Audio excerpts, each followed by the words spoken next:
রাধে রাধে। ওম নমো ভগবতে বাসুদেবায়। ওম নমো ভগবতে বাসুদেবায়। ওম নমো ভগবতে বাসুদেবায়। শ্রীমদ্ ভাগবত তৃতীয় স্কন্দ স্থানম সৃষ্টি স্থিতি অষ্টাবিংশতি অধ্যায় ভগবত ভক্তি সম্পাদন সম্বন্ধে কপিলদেবের উপদেশ। শ্লোক 21। সঞ্চিন্তয়েদ ভগবতশ্চরণারবিন্দম বজ্রাঙ্কুশদজসরুরুহ লাঞ্ছনাঢ্যম উতঙ্গ রক্ত বিলসৎনক চক্রবাল জ্যোৎস্নাবিরাহত মহৎ হৃদয়ান্ধকারম।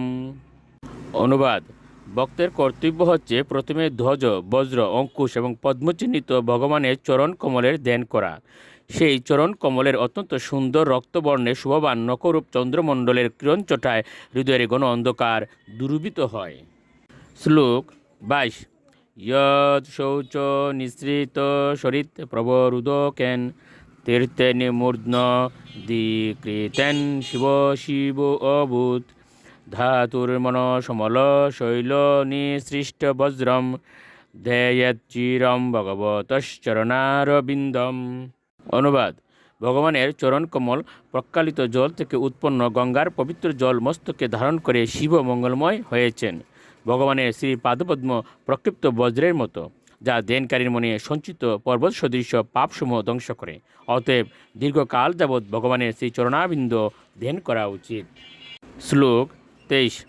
জানুদয়ম জল জলুচনয়া জনুন্যা লক্ষ্মা কিলিশ্য সুরবন্দি তয়া বিধাতু উর্বির্নিদায় করপল্লব রুচিষা ইয়ৎ সমলালিতম হৃদি বিভুর ভবিষ্য কুরিয়াত।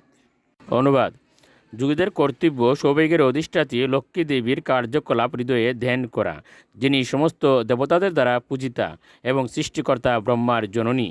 তিনি সর্বদা সচিদানন্দ ঘন ভগবানের পা এবং জঙ্ঘা তার করপল্লবের দ্বারা অত্যন্ত যত্ন সহকারে সেবা করে থাকেন।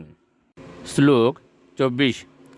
উরু সুপর্ণ ভুজয়ুরদি শুভমানা ভুজৌনিধি অত শিকা কুসুমাব বাসৌ বেলম্বী পিত বর বাসসি বর্তমান কাঞ্চি কলাপ পরিরম্বী নিতম্ব বিম্বম। অনুবাদ: তারপর যোগী পরমেশ্বর ভগবানের উরুদয়ের ধ্যান করবেন, যা সমস্ত শক্তির আধার।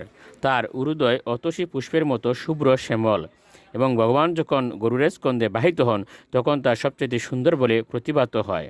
তারপর যোগী গোলব দেশ পর্যন্ত লম্বিত পীত বসনোপরি কাঞ্চিধাম বেষ্টিত ভগবানের সুরুল নিতম্ব দেশের ধ্যান করবেন। শ্লোক 25। নাবিরদম ভুবন কুশ গুহুদরস্তম যত্রাত্ম যোনি দিশো না কিল লোক পদ্মম ঘোরম অরিতমণি বৃষস্তনয়ুরমুষ্য ধ্যেয়েদ দয়ম বিশদহার ময়ূক গৌরম। অনুবাদ: তারপর যোগী ভগবানের উদরের মধ্যভাগে নাভি সরোবরে ধ্যান করবেন। সেই নাভি থেকে ভুবন সময়ের অধিষ্ঠান স্বরূপ একটি পদ্ম প্রাদুর্ভূত হয়েছিল। সেই পদ্ম হচ্ছে প্রথম সৃষ্ট জীব ব্রহ্মার আবাসস্থল। তারপর যোগী ভগবানের স্তনদ্বয়ের ধ্যান করবেন, যা উৎকৃষ্ট মরকত মণির দ্বারা অলঙ্কৃত এবং যা তার বক্ষে দুগ্ধধবল মুক্তমালার কিরণের প্রভাবে শ্বেতাভ বলে প্রতীত হয়। রাধে রাধে।